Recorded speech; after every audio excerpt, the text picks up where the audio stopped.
बिस्मिल्लाहिर्रहमानिर्रहीम। अस्सलाम वालेकुम। हमारी इस लेक्चर सीरीज का मकसद एक ऐसे इम्पोर्टेंट टॉपिक को, एक ऐसी इम्पोर्टेंट साइंस को फोकस करना है जो हर आदमी का इशू है, हर मुल्क का इशू है, जिसको हर बिजनेसमैन को समझने की ज़रूरत है। Every man in the street, जो भी जहाँ भी जिस हालत में है, उसको उसको समझने की ज़रूरत है। और वो है बहुत ही इम्पोर्टेंट, बहुत ही सिग्निफिकेंट इम्पोर्टेंट टॉपिक, उसको हम कहते हैं इकोनॉमिक्स। इकोनॉमिक्स एक ऐसी साइंस है जिसको समझना हर आदमी के लिए ज़रूरी तो है ही, लेकिन ख़ास तौर पे उन लोगों के लिए इम्पोर्टेंट है जो कंपटीशन के एग्ज़ाम में बैठना चाहते हैं, जो इंटरव्यू की तैयारी कर रहे हैं, खा उन्होंने इकोनॉमिक्स पढ़ी हुई है या नहीं पढ़ी हुई, लेकिन उन्होंने इंटरव्यू में ऐसे राइटिंग से रिलेटेड जितने भी टॉपिक्स आते हैं इकोनॉमिक इश्यूज के बारे में, उनको हमने अवेयरनेस देनी है, उनको वर्ड्स बताने हैं, उनको टेक्निकल एनालिसिस करना सिखाना है कि अगर ऐसे राइटिंग में अगर कोई इशू रिलेटेड टॉपिक आता है जिसके ऊपर उन्होंने कंपटीशन के एग्जाम में ऐसे लिखना है, या कहीं भी पब्लिक सर्विस कमीशन का एग्जाम है, प्रोविंशियल पब्लिक सर्विस कमीशन हो या फेडरल पब्लिक सर्विस कमीशन हो, या कहीं और मल्टीनेशनल ऑर्गेनाइजेशंस हों, जहां भी इंटरव्यू होता है, इकोनॉमिक्स के इश्यूज के बगैर इंटरव्यू कंप्लीट नहीं होता। तो लिहाजा हमारे दो मेजर ऑब्जेक्टिव्स हैं। नंबर वन, हमने इकोनॉमिक्स को सिंपल करके उन लोगों को समझाना है जिन्होंने इकोनॉमिक्स नहीं पढ़ी हुई। नंबर टू, हमने उन लोगों को भी इकोनॉमिक इश्यूज के बारे में, एक आम आदमी की इकोनॉमिक्स के बारे में, इकोनॉमिक इश्यूज के बारे में समझाना है जिन्होंने इकोनॉमिक्स पढ़ी हुई है, लेकिन वो टेक्स्ट बुक बेस्ड नॉलेज है और वो रियल डाटा एनालिसिस उन्होंने करना नहीं सीखा। इसलिए अगर उनको एक छोटा सा ऐसे लिखने के लिए कहा जाए या करंट इश्यूज के बारे में बातचीत करने के लिए जब हम कहते हैं, तो उनके पास अल्फाज नहीं होते, वो थ्योरेटिकल बात करते हैं। और ये इशू उनको उस वक्त खुल के सामने आता है जिनके पास इकोनॉमिक्स की डिग्री होती है और वो कहीं इंटरव्यू के लिए जाते हैं या टेस्ट के लिए बैठते हैं और वो वहाँ टॉपिक और करंट इश्यूज के बारे में टॉपिक्स को पढ़ के हैरत ज़्यादा हो जाते हैं और परेशान हो जाते हैं कि ये चीज़ें तो हमने किताबों में तो नहीं पढ़ी। तो बिल्कुल ठीक। तो लिहाजा स्टार्ट करते हैं। हाँ, तो हमारा स्टाइल ऐसे होगा कि इकोनॉमिक्स को हमने इतना सिंपल तरीके से लेके चलना है कि हर आदमी को ये समझ आ जाए। तो आइए जरा देखते हैं कि इकोनॉमिक्स है क्या, व्हाट इज इकोनॉमिक्स अबाउट, और ये किस चीज के बारे में है। इकोनॉमिक्स जाहिर है जिस तरह बाकी स्टडीज हैं, जिस तरह बाकी साइंसेज है, उसी तरह की एक साइंस है, लेकिन ये किस चीज को डिस्कस करते हैं हम, इसमें क्या किस चीज को स्टडी करते हैं, इसको अगर ब्रॉडली देखा जाए तो इसके दो मेजर डायमेंशन या एरियाज बनते हैं। नंबर वन, रिसोर्सेज की बात होगी। नंबर टू, इन रिसोर्सेज को इंसानियत के बेनिफिट के लिए, फायदे के लिए कैसे इस्तेमाल किया जाए। जब ये इन दो चीजों को हम रिलेट करते हैं और सीखते हैं कि इनसे किस तरह से इनके दरमियान एक बेहतर रिश्ता, बेहतर ताल्लुक पैदा किया जा सकता है, तो ये सीखना सिखाना जो है, इसको इकोनॉमिक्स कहा जाता है। इसकी बहुत सारी डेफिनेशंस हैं, हम उस कॉम्प्लिकेटेड डिटेल में नहीं जाएंगे ताकि हमारा जो व्यूअर है, जो देखने वाला है, जो इकोनॉमिक्स के बारे में कुछ जानना चाहता है, इकोनॉमिक इश्यूज को समझना चाहता है, तो वो इकोनॉमिक्स की उन कॉम्प्लिकेशंस में गुम ना हो जाए। तो लिहाजा स्टार्ट करते हैं। रिसोर्सेज, रिसोर्सेज किस चीज का नाम है? Land, labour, capital, entrepreneur, organisation. ये आमतौर पे एक ट्रेडिशनल तरीके से ये चार कैटेगरीज में रिसोर्सेज को तकसीम किया जाता है। तो मैं जरा अभी इसको बिल्कुल ही आसान करके आपको समझाऊंगा। लैंड जिसे कहते हैं कि ये जमीन का टुकड़ा नहीं है, सिर्फ इकोनॉमिक्स में लैंड से मुराद लैंड तो है ही, लेकिन इसकी जितनी फर्टिलिटी है, इसके अंदर जितने खजाने हैं कुदरत ने रखे हैं, इसके ऊपर जितने वसाइल हमें नजर आते हैं, वो सारे लैंड में आते हैं। मिसाल के तौर पे किसी मुल्क में दरिया है, समंदर है, उस मुल्क के अंदर पहाड़ हैं और उसके अंदर मिनरल रिसोर्सेज हैं, ऑयल रिजर्व्स हैं, गोल्ड है, सिल्वर है, ये सारे लैंड में है, लैंड में आते हैं। तो जाहिर है कि जिस मुल्क के पास ये वसाइल ज्यादा हैं वो अमीर समझा जाता है और जिसके पास ये वसाइल कम है या नहीं है वो गरीब समझा जाता है। दूसरा जो टाइप ऑफ रिसोर्सेज हैं वो है लेबर। लेबर क्या है? लेबर जो मैन इन द स्ट्रीट है, ये जो गली में मजदूर है, सिर्फ उसको नहीं कहते। हर वो शख्स जो मेंटल या फिजिकल यानी जो ज़हनी या जिस्मानी तौर पर कोशिश करता है, एफर्ट लगाता है अपनी वेल-बीइंग के लिए, अर्निंग के लिए, कहीं काम करता है। मिसाल के तौर पे दफ्तरों में जो लोग काम करते हैं, वो भी लेबर में आते हैं। जो प्राइम मिनिस्टर या प्रेसिडेंट या किसी भी एक सीनियर ओहदे के ऊपर काम कर रहे हैं, वो भी लेबर में आते हैं क्योंकि वो मेंटल काम कर रहे होते हैं। इसी तरह जो हमारे डॉक्टर्स हैं, इंजीनियर्स हैं, ये सारे लेबर में आते हैं। तो लिहाजा ज़ाहिर है कि मेंटल और फिजिकल एफर्ट्स और इस लेबर को नंबर में तो काउंट करते ही करते हैं, लेकिन इससे भी ज़्यादा इसकी अहमियत इस तरह से है कि कौन कितना वक़्त इस्तेमाल करके कितना कमा सकता है। ये उसकी अहमियत है, उस लेबर की अहमियत है। और ये लेबर का एक सही जजमेंट है कि 1 घंटे में आप कितनी एफर्ट करके और उस एफर्ट से आप जो पैसा कमाते हैं, वो उस एफर्ट की अहमियत को उजागर करता है। तो इसलिए कहा जाता है कि स्किल्ड और अनस्किल्ड लेबर यानी ऐसी लेबर जिसके पास स्किल है, एहलियत है, जिसने कुछ ट्रेनिंग ली है, कुछ सीखा है, कुछ काम कर सकता है, और एक वो जो बेचारा ईंटें उठाता है या रेहड़ीबान है या एक आम आदमी जो सुबह रोड साइड पे बैठ जाता है और रोजगार की तलाश करता है।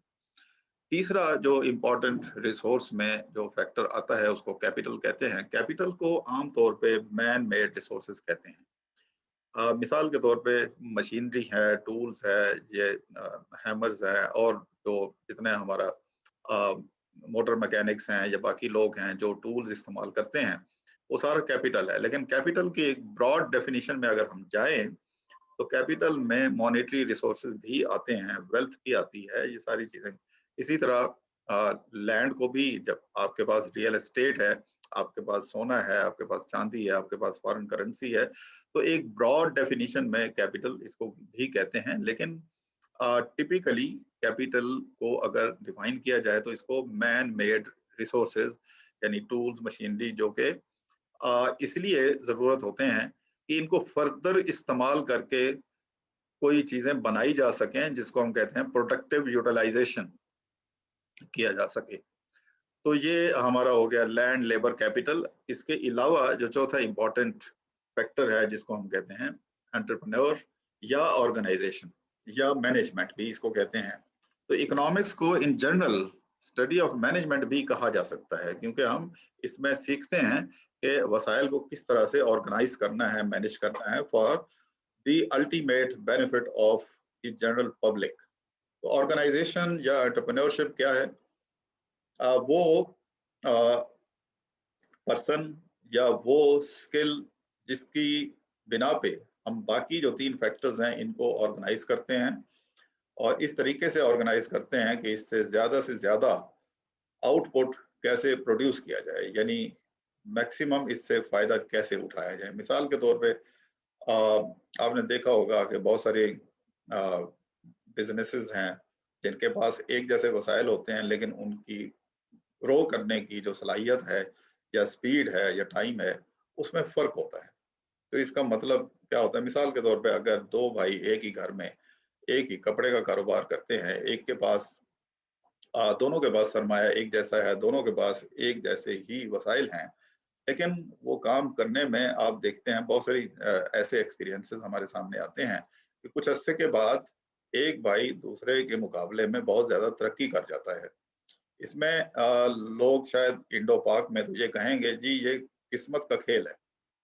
किस्मत का खेल तो है ही, लेकिन इंसान का इसमें कितना कंट्रीब्यूशन है इस किस्मत को बनाने में, वो उसके एंटरप्रेन्योरल स्किल है, ऑर्गेनाइजेशन स्किल है उसके अंदर। वो क्या है कि वो ये जो वसाइल हैं यानी कैपिटल है, लेबर है, लैंड है, जो भी उसके पास वसाइल है, वो उनको बेहतर से बेहतर अंदाज में किस तरह से यूटिलाइज करता है कि वो कम से कम वक्त में ज्यादा तरक्की कर ले और ज्यादा से ज्यादा सेल कर ले। जैसे अगर हम कपड़े की दुकान की अगर सिर्फ बात कर रहे हैं, इसी तरह एक आप देखें एक जगह पे बहुत सारे फ्रूट बेचने वाले रेडी पान जो है हमें नजर आते हैं।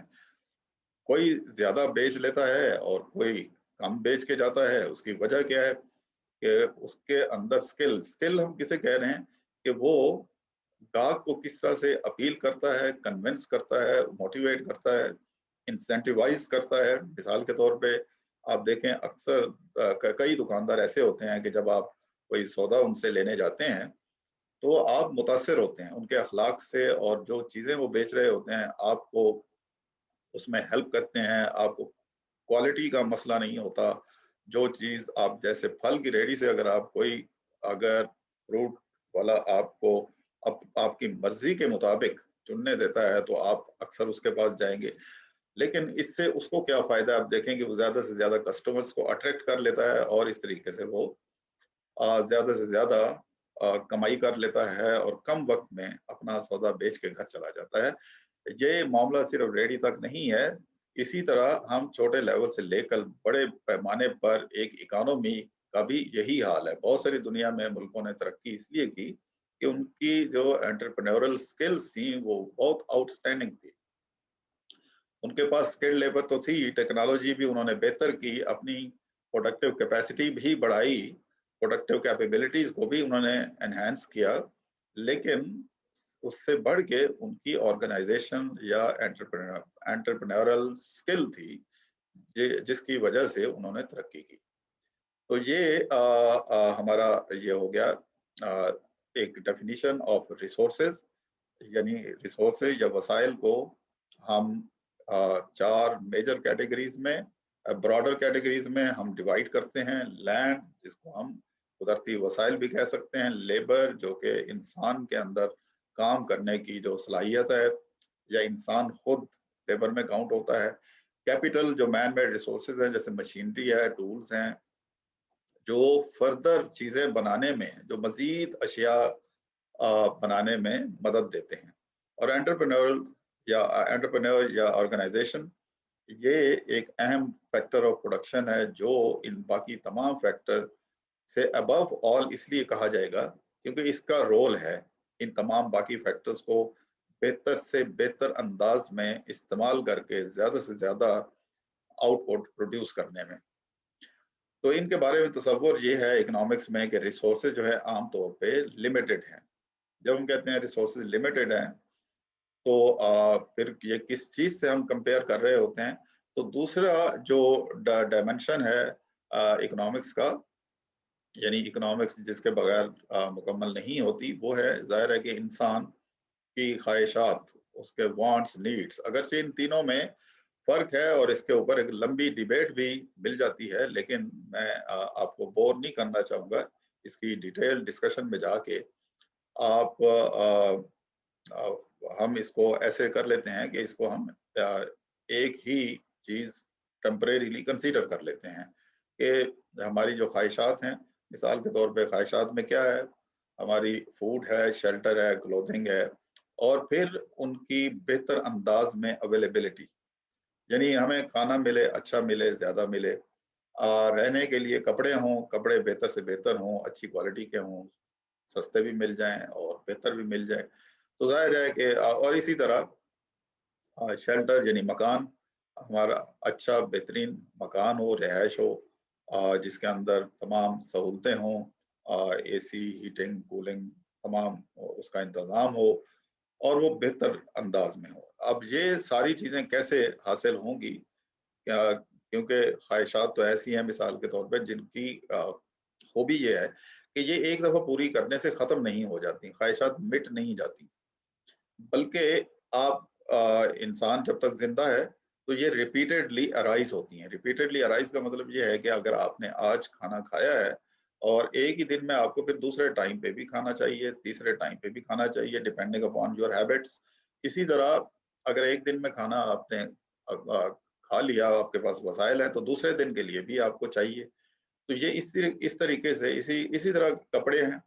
आप अच्छी क्लॉथिंग जब खरीदते हैं, पहनते हैं, कपड़े पहनते हैं, तो जाहिर है कि एक ही कपड़े सारी जिंदगी नहीं रहते, क्योंकि इंसान चेंज होता है वक्त के साथ, उसकी आदत चेंज होती हैं, उसकी उम्र चेंज होती है, उसकी हाइट में फर्क आता है। तो लिहाजा ख्वाहिशात उसके बारे में तसव्वुर ये है इकोनॉमिक्स में कि ये अनलिमिटेड है। तो अनलिमिटेड इन द सेंस कि ये रिपीटेडली अराइज होती हैं। दूसरा, ह्यूमन नेचर ये है कि उसको जब कम वसाइल मिलें या थोड़ी उसकी ख्वाहिशात पूरी हो रही हों तो वो ख्वाहिशात बढ़ती हैं। मिसाल के तौर पे किसी ज़माने में टेलीविज़न घर के अंदर एक लग्ज़री होता था। लेकिन अब आप देख लें, फिर मोबाइल आए, फिर टेलीफोन आए, लैपटॉप आए, मोबाइल सेल फोन आए। तो अब इंसान की ख्वाहिश क्या है कि लो क्वालिटी का मोबाइल नहीं, बल्कि अच्छा, उससे भी ज़्यादा स्पेसिफिकेशन, बेहतर से बेहतर स्पेसिफिकेशन के साथ।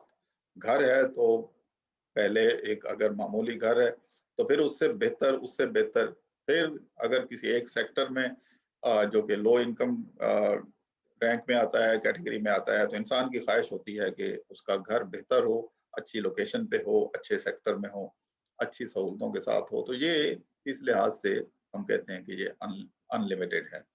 जब इनका मुकाबला या मवाजना किया जाता है, यानी वसाइल और डिजायर्स का, तो फिर एक बहुत ही इंपॉर्टेंट कॉन्सेप्ट इकोनॉमिक्स के अंदर अराइज होता है जिसको हम कहते हैं स्कैरसिटी। शायद इसको शॉर्टेज ऑफ रिसोर्सेज कहना नाइंसाफी होगी, क्योंकि स्कैरसिटी का इकोनॉमिक्स में कॉन्सेप्ट ये है कि जब आपकी ये जो अनलिमिटेड और एवर ग्रोइंग डिजायर्स हैं, ख्वाहिशात हैं, नीड्स हैं, जब आपके वसाइल इतने काफ़ी नहीं हैं कि इन तमाम ख्वाहिशात को पूरा कर सकें, तो आप एक बहुत ही इम्पोर्टेंट कॉन्सेप्ट जो हमारे जहन में आएगा उसको हम कहते हैं स्कैरसिटी।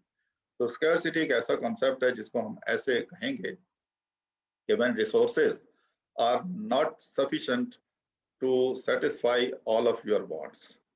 एक तो ये एक पर्सपेक्टिव हो सकता है। दूसरा इसका पर्सपेक्टिव ये हो सकता है, मिसाल के तौर पे क्या हम कहेंगे कि क्या पाकिस्तान में जो गंदम हम उगाते हैं, व्हीट जो हम ग्रो करते हैं या कॉटन ग्रो करते हैं, उसकी स्कैरसिटी है। एज अ होल उसकी स्कैरसिटी नहीं समझी जाएगी, लेकिन जब हम उसकी क्वांटिटी को, गंदम की क्वांटिटी को इंसानों की ख्वाहिशात या इंसानों की ज़रूरियात से कंपेयर करेंगे, तो फिर हम फैसला कर पाएंगे कि whether there is scarcity of wheat और नॉट। मिसाल के तौर पे हमारी तकरीबन 22 करोड़ अवाम जिसको हम कहते हैं, अगर पाकिस्तान में कोई 1800 या 20 या 2000 मिलियन टन व्हीट हम ग्रो करते हैं, या 24 मिलियन टन व्हीट ग्रो करते हैं, और अगर ये wheat, if this wheat is not sufficient to feed all the 220 million people in Pakistan, तो फिर हम कहेंगे स्कैरसिटी। इसी तरह अगर पाकिस्तान में ऑयल बिल्कुल पाकिस्तान में हम निकालते हैं, गैस के रिजर्व्स हमारे पास हैं, हम निकालते हैं, लेकिन अगर ये वसाइल हमारी तमाम मुल्क की ज़रूरियात को पूरा नहीं करते, तो फिर हम कहेंगे कि there is scarcity of resources. तो ये एक रिलेटिव कॉन्सेप्ट है।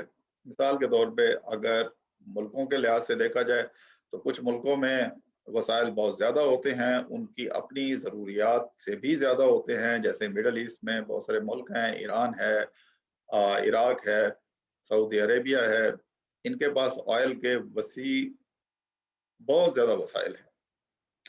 तो लिहाजा उनके लिहाज से तो ये स्कैरसिटी नहीं है, लेकिन दुनिया के लिहाज से, दुनिया की पॉपुलेशन, दुनिया की ज़रूरियात के लिहाज से जब कंपेयर किया जाएगा, तो हम कहेंगे कि सारी दुनिया की ज़रूरियात पूरी नहीं हो रही, इन वसाइल से और डिस्कवर किया जाए, तो फिर हम कहेंगे कि there is scarcity of resources. तो इसलिए इसको हम कहते हैं relativity. Relativity in terms of time भी होती है। मिसाल के तौर पे पाकिस्तान में जब पाकिस्तान बना, तो पाकिस्तान की पॉपुलेशन कम थी, ईस्ट पाकिस्तान, वेस्ट पाकिस्तान दोनों को मिला के भी कम थी, और उसके हिसाब से जो गंदम जो हम ग्रो करते थे, आ, अगर आज की सिचुएशन से उसको मुकाबला किया जाए तो हमारी पॉपुलेशन बहुत ज्यादा बढ़ गई, लेकिन जमीन तो उतनी है, बल्कि ईस्ट पाकिस्तान हमसे अलहदा हो गया। तो जो एग्रीकल्चर लैंड है वो तो तकरीबन बल्कि एग्रीकल्चर लैंड जो कल्टीवाइबल एरिया है वो तो पहले से कम है। तो फिर ये कैसे है कि हम इतनी ज़्यादा गंदम उगा रहे हैं? तो इसका मतलब ये हुआ कि ओवर द ईयर्स हमने कुछ बेहतर टेक्नोलॉजी सीखी, अच्छे बीज बनाए, अच्छी खादें बनाई, और इसी तरह जो मेडिसिन जो भी हम पेस्टिसाइड्स वगैरह या और फर्टिलाइज़र या अच्छे इरिगेशन के तरीके बना के हमने अपनी प्रोडक्टिविटी को बेहतर किया। तो ज़्यादा इंसानों के लिए ज़्यादा खुराक भी बनाने का तरीका हमने सीख लिया। तो ये इसलिए हम कहते हैं कि वक़्त के लिहाज से स्कैरसिटी चेंज भी हो सकती है। मिसाल के तौर पे अगर पाकिस्तान में अभी तक जो ऑयल रिज़र्व्स हैं, उनको पूरे तरीके से यहाँ पे डिस्कवर नहीं किया गया। अगर हम इन नेचुरल रिसोर्सेज को डिस्कवर करें, आज तो हमारे पास स्कैरसिटी है, लेकिन कल को अगर ये वाफिर मिकदार में हमें मिल जाते हैं, एक बहुत सफिशिएंट अबंडेंट अमाउंट हमें मिल जाती है, तो कल ये स्कैरसिटी नहीं होगी, बल्कि ये सरप्लस अमाउंट होगी और हम दुनिया को बेच सकेंगे। अभी तो हम इंपोर्ट कर रहे हैं, बेसिक फूड्स भी, इवन बेसिक फूड आइटम्स भी पाकिस्तान आजकल इंपोर्ट करता है। तो लिहाजा आजकल तो स्कैरसिटी उरूज पे है, पीक पे है, बहुत सारी चीजों में, कुदरती वसाइल में भी और एग्रीकल्चरल और फूड आइटम्स में भी, इवन दालें, सब्जियां वगैरह, फल भी, बहुत सारी किस्म के फल हम इंपोर्ट भी कर रहे हैं। तो आखिरी हमारी आज की डिस्कशन का टॉपिक, क्योंकि एक बेसिक आज का टॉपिक जो है हमारी basic discussion on basic concept of economics है। तो मुझे उम्मीद है कि आपको इसकी समझ आई होगी। आखिरी जाने से पहले कि एक आम तौर पे कहा जाता है कि माइक्रो इकोनॉमिक्स और मैक्रो इकोनॉमिक्स दो मेजर कैटेगरीज या टाइप्स आप कहते हैं। इसके अलावा और भी बहुत सारे अप्लाइड एरियाज हैं इकोनॉमिक्स में, जैसे इंजीनियरिंग इकोनॉमिक्स है, एग्रीकल्चर इकोनॉमिक्स है, इंडस्ट्रियल इकोनॉमिक्स है, और इसी तरह आप तो फाइनेंशियल इकोनॉमिक्स, और पता नहीं इतने एरियाज हैं कि एक बहुत बड़े सोशल साइंसेस के एरियाज को कैप्चर करते हैं। लेकिन ब्रॉडली स्पीकिंग माइक्रो इकोनॉमिक्स और मैक्रो इकोनॉमिक्स में क्या है? माइक्रो इकोनॉमिक्स में हम स्टडी करते हैं एक इंडिविजुअल कंज्यूमर, एक इंडिविजुअल फर्म, बिजनेस, और उसके वसाइल और किस तरीके से वो इन वसाइल को बेहतर अंदाज में यूटिलाइज करके तरक्की कर सकता है या अपनी तस्कीन कर सकता है, अपनी सेटिस्फेक्शन कर सकता है।